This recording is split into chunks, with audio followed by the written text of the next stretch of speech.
Hi everyone, my name is Sabapati Narayanan. I'm doing a series on different types of stories where we have guests share their stories, both personal and business stories. Stories are a beautiful way to communicate. It allows you to influence, persuade, and to get your point across, and also express simple joys of life. Today we have with us Jagannath Panigradi. Jagan is a payments expert and he works for a high growth startup. More than that, he's a bunch of interesting narratives. Today, we are going to talk to him about some of the anecdotes and stories that has made him what he is today. Okay, so Jagan, thank you for being a part of this show, and I welcome you to the show. Thank you. Thank you, Sabha, for having me. Yeah, so just to get started, if I have to ask you to define yourself with a story, what would that be? And can you just share that with us? Sure. So, before I say the story, I think the takeaway from the story is that Mhm. steady progress means a lot, or it amounts to a lot, Mhm. as you factor in the power of compounding. Mhm. The way I realized this is during my initial years of my career when I was at Chennai. I used to stay at this place called Chengalpet, Mhm. which is quite far from Chennai. It's about, I think, 30 or 40 kilometers from Tambaram, some 30 odd kilometers from Tambaram. And Mhm. Tambaram is only the start of Chennai. Right. So practically for anything that I need, for which I have to go to Chennai, I have to travel around 40, 45 kilometers, Mhm. right? And at that point in time, I used to have a day job that I used to manage reasonably well, I think. And I used to have my own set of career aspirations as well. Mhm. Okay, so those career aspirations are again in terms of hard skills and in terms of soft skills as well. So Mhm. what I used to do is I used to have a day job. I used to prepare for the certification called CFA certification, Mhm. and it takes quite an amount of time to be given as input to clear that certification, right? I also used to be an active participant or active member in a fraternity called Toastmasters, Mhm. and I used to train with a person for martial arts as well. All Okay, so right. I Okay. do all four activities, Uh-huh. yeah. And just to give you how my weekend used to, so from Monday to Friday, it's a fixed thing. I used to travel to my office and come back, and at home I used to study for CFA, but it wasn't very effective because travel to office and travel to office and back from office to home used to take about 2 3 hours a day for me put together. Office in itself was around 10 hours. Mhm. So that's like 13 hours. Another 8 hours, let's account for sleep and doing your daily course and things like that, right? So that's about 22 hours. All I left was with 2 hours. Okay. And in that 2 hours, you study, you feel bored, you talk to your parents, you do 100 other things, Mhm. right? So there was no dedicated time that I used to get to read for my CFA certification, right? And so I used to reserve my weekends. I used to treat my weekends as sacrosanct, that no matter what, I will plan my weekends very well. Mhm. Now let's come to my weekends. My weekends used to start at around, I think, 4:30 a.m. in the morning. I used to get up at 4:30 a.m. All and right. to Tamram to attend my martial arts class because that class would start by 6. Mhm. Okay. I used to train there from about 6 a.m. to roughly 9 a.m. or so. Mhm. And then I used to have breakfast over there at a next door canteen. And then I used to come back home. That makes it around 11 a.m. or so. Okay. And then on some weekends, I used to travel back to Chennai all over again Mhm. to attend one of the Toastmaster meetings. Mhm. Okay. So just to give an idea, travel from my place, which is Chengalpet, to let's say Annanagar somewhere, would clearly take me 1.5 hours, one Okay. side, right? So so another 3 hours gone in up and down, and the Toastmaster meeting in itself used to be, let's say, maybe 90 minutes to 2 hours max, right? So my day is pretty much gone in all of this from morning 6 to evening 6. It's pretty much gone. Evening 6 is when I used to get again some maybe a few hours of time to do for my CFA. Mhm. Okay. Now the point is, I wanted to be a master of all of these things. I wanted to be damn good at my job. I wanted to clear CFA in my first attempt. I wanted to be like Bruce Lee in the martial arts class, and I wanted to talk like Obama during my Toastmasters meeting. Okay, Mhm. and so the point that I'm trying to arrive at is these were my role models, so these were my benchmarks. Mhm. Okay, and every day when I used to come back home from the weekend, I used to evaluate, or I used to peg myself against each of these benchmarks, and I used to feel terribly disappointed that Mhm. I'm nowhere close to any of these things. Okay, so after one point, I realized that I'm trying to become a jack of all trades, which is not bad. Mhm. But if you want to become jack of all trades, that also takes time, and it's not right uh, to have your role models set at such heights that you start comparing yourself with them Mhm. every single day while you have not put that amount of effort in the first place, Right. right? So that's when I consciously started to realize, or I consciously started telling myself that the idea is to not benchmark myself against whoever I like. Okay, although that will be an aspiration, but what I should look for is if I am making progress week by week or not. Okay, so while I can't say objectively my progress with respect to martial arts or with respect to Toastmasters, though I certainly felt more confident each passing day, but I can't still put a number to it. But then I think I can put a number to this during my CFA prep. So my CFA prep, what I used to do is no matter what I study, I always used to self-test myself just to see how much of this I'm able to grasp. And I typically used to take 10 questions in one shot. Okay. So I used to take 10 questions, which I would try to answer in 15 minutes. Then I used to take a 5-10 minutes break. Then another set of 10 questions, another 5-10 minute break, then another 10 questions. So I used to do 30 questions in this kind. And for the uninitiated in CFA to clear the examination, it is said that if you score 70% or higher, you're on the safer side. Okay, so 70% makes it around 7 questions out of a set of 10 questions, right? So my aim used to be about 8 or 9, so that if my day doesn't go well, I still stick at 7. Okay, but then the mark that I used to get when I used to self-test myself was 1 or 0 initially. Okay, so everything I would get wrong at times, and I just didn't understand why, because I thought I understood the concept, but when I apply, it doesn't come through. That's when again I learned the importance of doing something over and over and over and over and again. And that's when or each time when you do the same thing over and over again, it's actually not the same thing. You figure out smaller nuances each time you do it, and then you then try to connect the dots. So slowly my marks started improving from 0 to 10 to 1 to 10 to 3 on 10, and so on, so on. And towards the end, or say a week before my exams, I was somewhere there at 9 on 10 or 10 on 10. So the same thing happened at my job as well, and at my martial arts training as well, and at Toastmasters as well. So a story that defines me is that paying attention to details is super important. And when you try to grow, just compare with your own past version. Don't try to benchmark yourself against role models. Having said that, you should have role models as an aspiration, but it should stop at the level of aspiration only. And for the rest, just believe in the power of compounding and put in your small efforts every day. All right. So do you still pursue all those 4 skills, or? I believe in the concept, but I have changed the areas where I want to do this. So for example, right now, I want to make reading as a habit. I used to have reading as a habit during my college days and initial days at job, but now some of those things have disappeared with a lot of chaos in life. So I want to bring that back again. I want to get better at managing my own portfolio. So previously I used to do a lot of technical trading, okay, which is based on indicators and watching charts and things like that. But now I'm trying to do more of fundamental investing. So in case of fundamental investing, it's important that you put in time to read through companies' annual reports and things like that. But at the same time, it's not easy to read companies' last 10 years annual report on a single Sunday. That's very hard to do, and to connect numbers, it takes a while. So again, the idea is to split your day and create multiple compartments wherein you dedicate each compartment to one thing. So that way you know that day by day you're making some progress over there.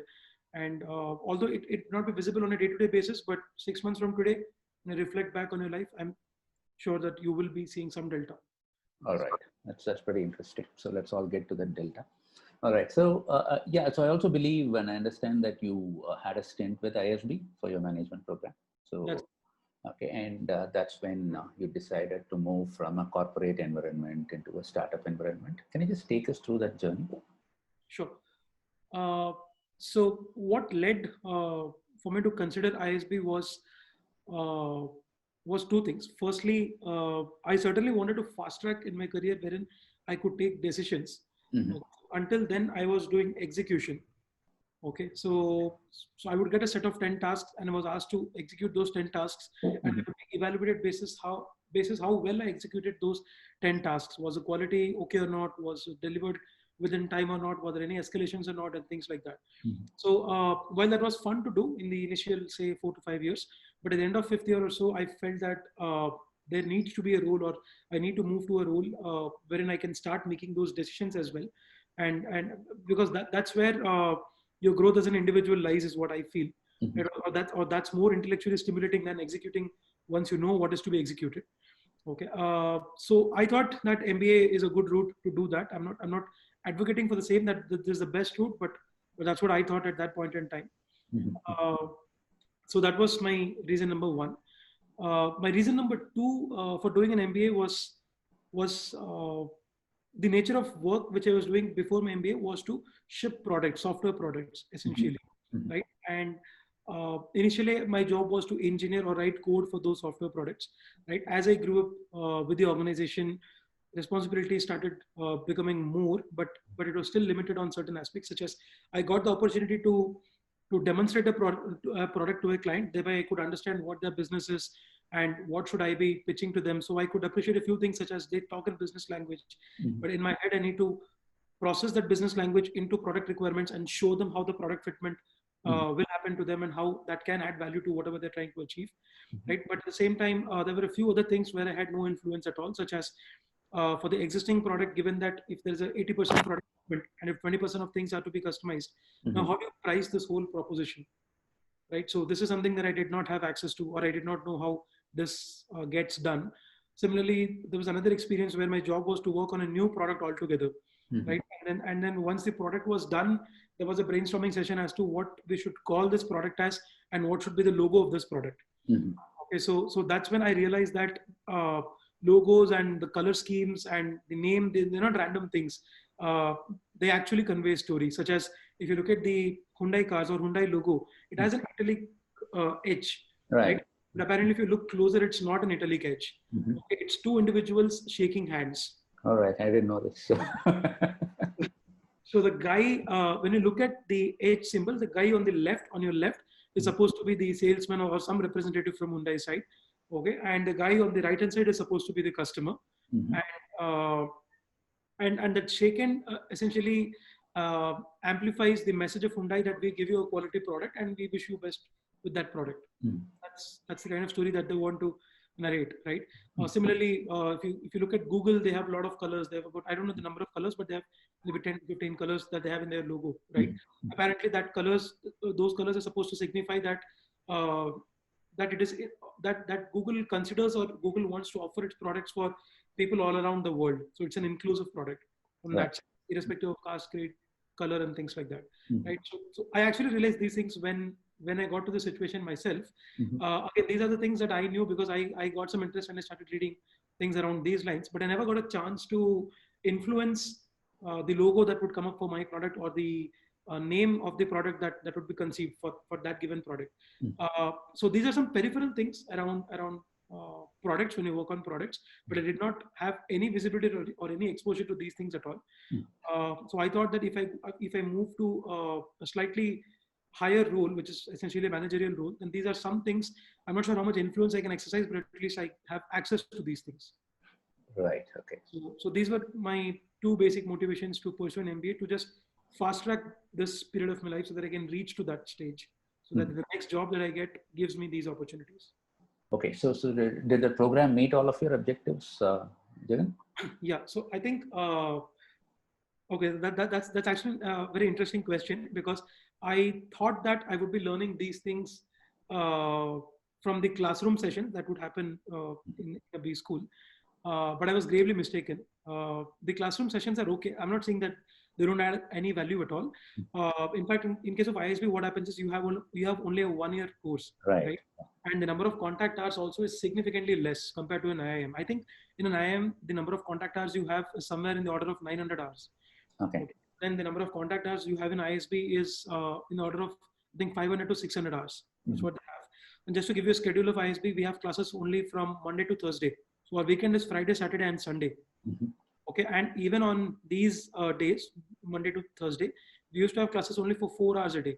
Okay, so that can be the entire morning session or entire afternoon session, or 2 hours in the morning, 2 hours in the evening, something like that. But it will be on average 4 hours a day.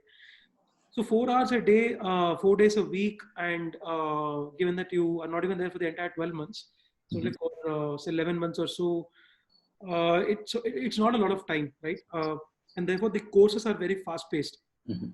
Typically what happens in ISBs, they leave you with a lot of concepts for you to explore. Okay, so end of the entire ISB journey, you know a lot of concepts that such things exist, but you don't know anything in depth. Right. Okay? You only go in depth into those concepts, the ones that interest you, or the ones that you already know about by virtue of your past experience, or the kind of things that you're interested to or the kind of things that you want to work on after ISB, and therefore you're taking an interest to learn those things today, right? So that's how it is. Now this was the classroom experience, but coming back to my story, wherein I already knew that I wanted to learn certain things. I realized that I was able to learn more of these things from my peers or from my friends over there, more than what I could learn in classrooms, because some of these friends had already worked on it, and many different people had many different viewpoints on the same thing. So I think that's my greatest takeaway from ISB. More specifically, there are some people who I spoke to. This is one particular guy from Zomato who apparently he joined Zomato 3 years before ISB. So this is somewhere in 2015 he joined Zomato, and he was given Hyderabad as the city to be handled, right? And typically in Hyderabad, apparently during a weekend, the total number of online food delivery orders that used to come to Zomato's platform was somewhere in the order of 2,000 to 3,000 orders.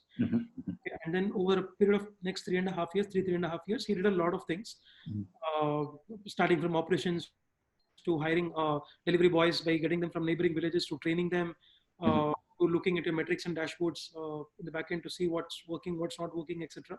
End of 3.5 years, or the weekend before he joined ISB, the total number of orders that Zomato's platform received on that particular weekend was somewhere in the order of 65,000. That's like a 20x increase in total number of orders. Right. Yeah. And that speaks volumes about what he did. And he also went to speak about his experiences at length. And that gave me a whole different perspective, right? Or the perspective that I got was that this is something probably I was longing for, but I thought that these are the things that only people who have 18 years of experience or 20 years of experience in the industry, they get a chance to do such things. But I was mistaken over there. I realized that the younger the company, the easier it is to get such opportunities. Right. And then it's up to you whether you can live up to those opportunities and expectations or not. But at least you get access to those opportunities. So that kind of blew away my mind. And then over the next 5 to 6 months at ISB, that is also the initial 5 to 6 months at ISB, I ended up talking to a lot of people who did come from high growth startups, and I got a sense of what startup culture is, what startup world is, etc. Because I'm not from a startup world myself, or I wasn't before ISB. The kind of organization where I used to work with, there are about 5,000 people. There's a process to everything, right? So even if you have to travel abroad, then there is a dedicated travel desk, and you give them things and they take care of everything. But then in a startup, it's you who should run around different places and give different documents, and people reject because photo is not clear and things like that. Right. Back again to such places. So these are some things which I learned over the course of next 5-6 months. And I think I still value these learnings much more than what I learned during my classroom sessions.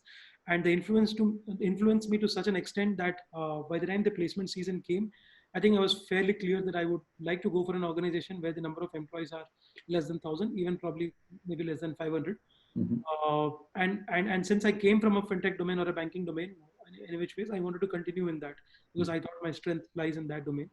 So given this combination, I think so right now I work at a startup called Zeta, which is again in the payments domain, and that perfectly fits the description that I just gave. So I think this was a good experience that I had at ISB. Right. So I mean, that's probably the reason why these schools insist on people with differing backgrounds, and so that they bring in their perspectives for peer learning.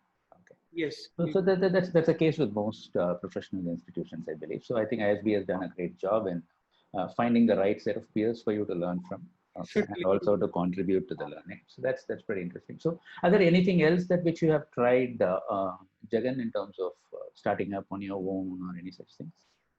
Sure. So I am not directly involved in starting up anything on my own, but my wife is quite interested in or was quite interested in opening her own bakery venture. Actually, bakery venture also is the wrong word. She just wanted to start some venture which is related to cooking.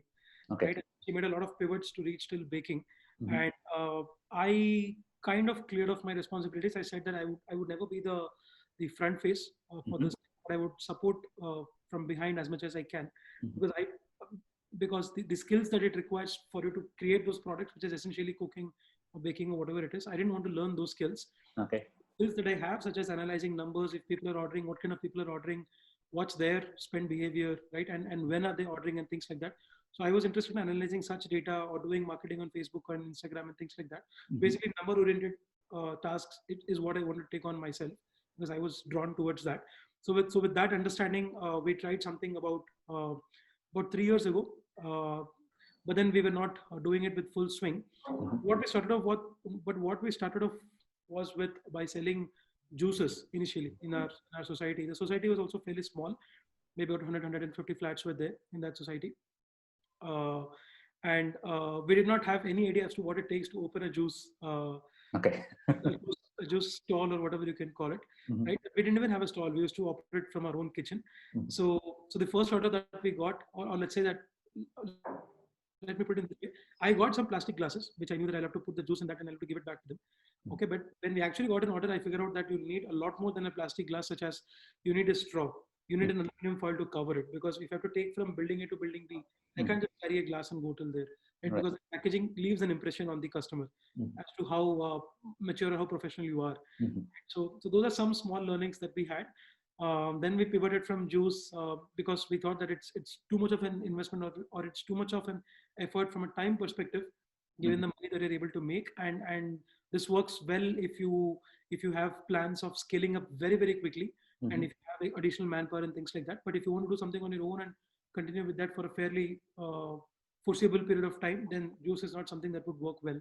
So we pivoted to selling thalis, these veg and non-veg thalis. Okay.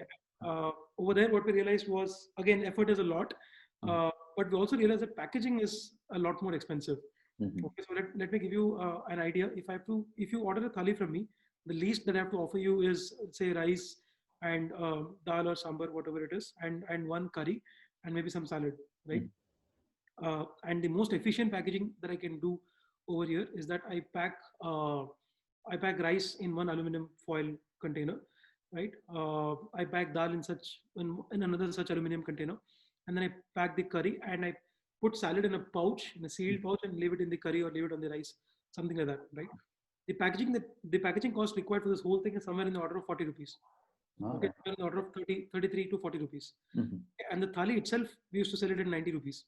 Okay, so my packaging itself is nearly half of my cost. And there is still my raw material, the time that I put in, my delivery charge, and all of those things, right? So again, the margin that you have on a per plate basis is not really that great. So again, we built hypothesis saying that this would work well again if you scale up very quickly, but we don't want to do that. So we kind of quit that again. My whole math could be wrong here, but that's what was our experience. So, and that's when we came into baking. Baking is something that we felt it's a sustainable thing given our objectives, which is high premium products essentially, right? So if you look at a simple cake, right? Let's see the ingredients that you require. You require some all-purpose flour, or maida, the way we call it, right? You need sugar and you need vanilla essence. Pretty much this is all you need. Okay. And then you bake it, you get a cake, and then you do some frosting on top of it, right? I don't come to the skill part of it, because frosting requires some skill, and whatever investment you need to make in monetary terms to get that skill, that's a separate thing. But from a raw ingredient perspective, your maida, the cream or the frosting material that you use to make that icing, that stuff, sugar, butter, oil, all of these things put together doesn't exceed 70, 80 rupees. Right? But then you wouldn't find, this is for a half kg vanilla cake, I'm saying, but then you wouldn't find a half kg vanilla cake anywhere in the market lesser than 200 rupees. Right. Okay? It's only upwards of 200 or 350 or something like that.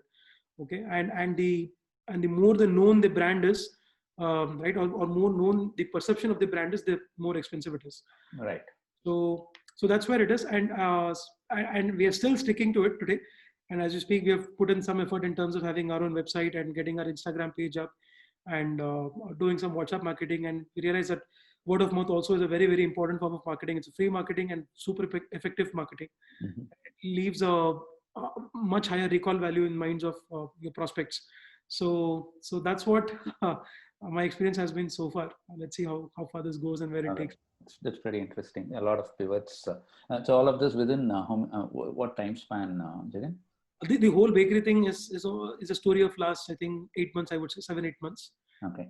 Out of which, again, 1-2 months we lost focus because I had to change my flat from my old flat to my current flat. So we did not have access to kitchen and stuff like that for a period of almost 1.5 months to 2 months. So we couldn't bake. We were getting orders and we were refusing orders. And just a small sob story. This whole movement happened in the month of December and January. And December month is super important because you have Christmas and New Year at that Right, point. absolutely. Yeah. So many orders were lost. Uh-huh. But then, so by the time we were back again on our feet, it was towards the end of Jan or Feb. So the next such opportunity that we got was the Valentine's Day opportunity, which I think we capitalized fairly well. All right. So you do only fresh baked cakes, or do you also do plum cakes and stuff like that? We do dry cakes. So plum cake is we categorize that as a dry cake, and we do these frosting kind of cakes as well. And we do have some other kinds of bakery products, such as we have cupcakes, we have muffins, we have cookies, we have chocolates. And we're now exploring the whole savory section, and we have started now with garlic breads, and we're still trying out with other things before we can add it to our menu. Okay, very interesting. So yeah, so coming back to what you were talking about, moving from a corporate setup to a startup. Can you just storify the experience of startup vis-a-vis a corporate setup? Sure. So the first thing that anyone that would occur to anybody's mind, in my opinion, is that startups are the larger corporates are very process oriented, whereas startups are not very process oriented. Mm-hmm. And I think there's a reason to that. The reason to that is, if corporates do not have process, it's very, very difficult to manage the whole scale of operations or the entire set of people that you have with you, right? Let's say that in a startup where there are only 30 people working, right? If there's any problem, maybe to begin with, the CEO itself can be responsible to address all of these questions, Mm-hmm. be it infra, be it leaves, be it approvals, be it whatever, right? But take the same setup to a company like, let's say, TCS, where I think about 3 lakh people work or so. If 3 lakh people approach one guy, his whole day is going to be spent only in approving things, Mm-hmm. right? He wouldn't be able to do things on his own. So I think there's a reason why processes are put in place. Mm-hmm. So while that helps the company in itself, but I think that limits the opportunities to an individual or to an employee. And what I'm trying to say over here is, when you are one among 3 lakh employees, you kind of lose vision on the big picture as to where you fit within the whole organization. What is your contribution? How is that making an impact to your employer, and all of those things, right? And when you have an end-to-end picture of these things, I think you are a lot more driven naturally, because that sense of ownership is instilled into you. Right? And that's one thing that I find that's very different in a startup. Because in a startup, let's say that, so for instance, let's speak about my current experience, right? So either I directly talk to the clients for, say, half of the time, and for the rest of the half of the times, my boss directly talks to his clients, right? And when I'm saying client, these are the decision makers from their side, right? So it's always a make or break kind of a thing that we are involved in whenever we speak to them, right? So the gravity of deadlines, or the gravity of making progress week over week, is a lot more over here than compared to what I used to do while I used to work in a large organization before. So over there, I again used to speak to a client, right? I used to have my weekly calls with clients and all of that. But again, the client over there also is a support guy in his organization, right? I have limited visibility, he has limited visibility, and both of us are only super execution focused. We are not strategically driven.